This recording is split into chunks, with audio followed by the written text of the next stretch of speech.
unfold.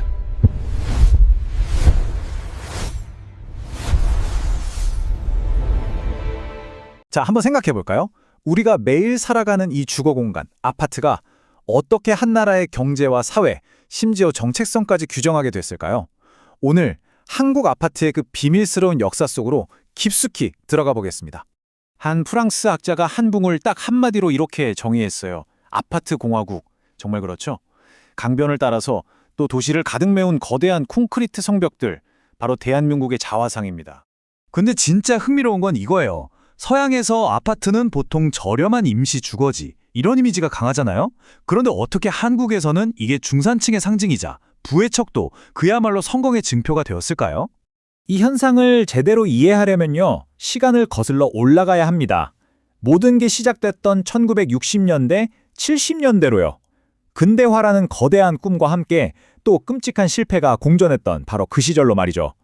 1962년에 등장한 마포 아파트는요, 그야말로 문화 충격 그 자체였습니다. 집안에 개인용 수세식 변기가 있고 중앙난방이라니, 지금이야 당연하지만 당신 상상도 못할 일이었죠.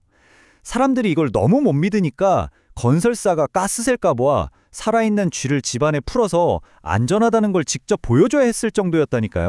그렇게 겨우 아파트에 대한 인식이 좀 좋아지나 싶었는데 끔찍한 사고가 터집니다. 부실공사로 지어진 와우 아파트가 완공 단 4개월 만에 와르르 무너져 내린 거죠. 부패와 속도전이 낳은 정말 끔찍한 비극이었습니다.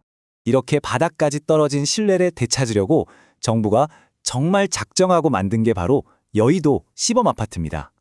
우리나라 최초의 12층짜리 고층 건물에 심지어 엘리베이터에는 제복 입은 안내원까지 있었대요. 이걸 계기로 아파트는 위험한 집에서 모두가 살고 싶어하는 선망의 공간으로 완전히 이미지가 바뀌게 됩니다. 자, 이제 아파트의 역사에서 가장 중요한 전환점이 찾아옵니다. 단순한 집이 아니라 부를 쌓는 가장 강력한 수단, 그러니까 일종의 황금 티켓으로 변신하는 시기가 온 거죠. 정부가 아주 치밀한 계획을 세웠어요. 당시 서울의 최고 명문고들을 전부 강남 허허벌판으로 강제 이전시킨 겁니다. 이렇게 해서 전설의 강남 8학군이 탄생한 거죠. 말 그대로 정부가 도시를 설계한 거예요. 그러니까 이때부터 공식이 아주 간단해진 겁니다.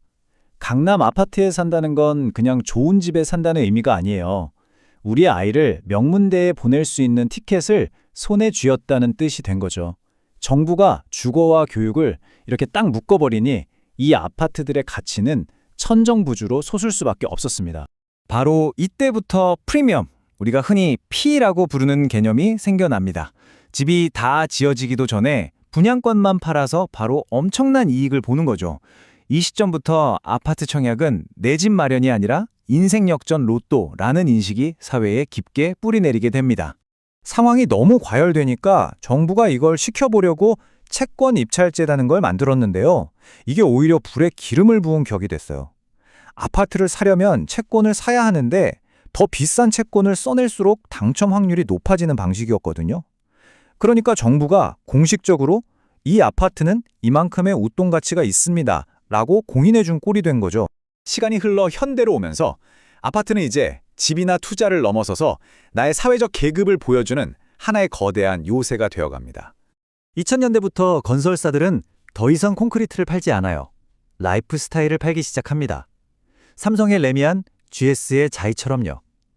이제 어디에 사느냐보다 어떤 브랜드 아파트에 사느냐가 더 중요해진 시대가 온 겁니다.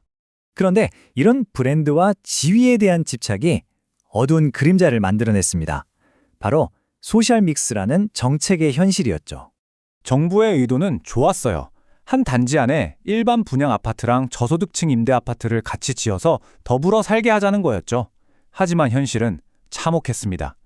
분양동과 임대동 사이에 철조망을 씌고 페인트색을 다르게 칠하고 심지어 헬스장 같은 커뮤니티 시설은 아예 이용도 못하게 막아버렸어요.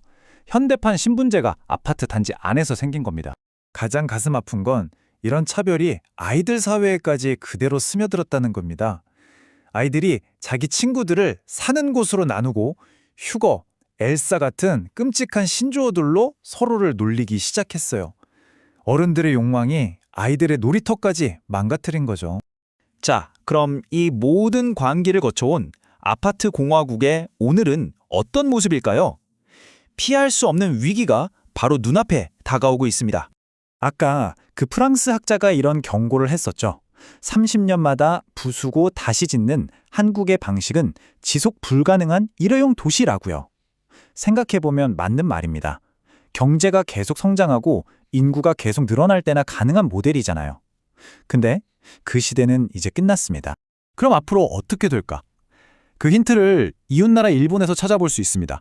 한때는 정말 활기 넘쳤던 신도시 다만 뉴타운이 지금은 텅 빈 아파트와 노인들만 남은 유령 도시가 되어버렸거든요. 지금 한국이 겪기 시작한 인구 절벽을 일본은 먼저 겪은 거죠. 이게 절대 남의 얘기가 아닙니다. 우리나라만 해도 불과 몇십 년 뒤인 2050년이 되면 빈집이 무려 300만 채가 넘을 거란 예측이 나오고 있어요. 300만 채요? 상상해 가시나요? 지금 우리가 아는 아파트의 가치가 완전히 뒤바뀔 수도 있다는 강력한 신호입니다. 정리해보면 이렇습니다. 60년대 아파트는 생존을 위한 피난처였고 80년대에는 부를 향한 티켓이었습니다. 그리고 2000년대에는 남과 나를 구분짓는 계급의 요새가 됐죠. 그렇다면 미래는 어떨까요? 지난 수십 년간 우리의 질문은 늘 하나였죠. 어떤 아파트가 오를까? 하지만 이제 그 파티는 끝나가고 있습니다.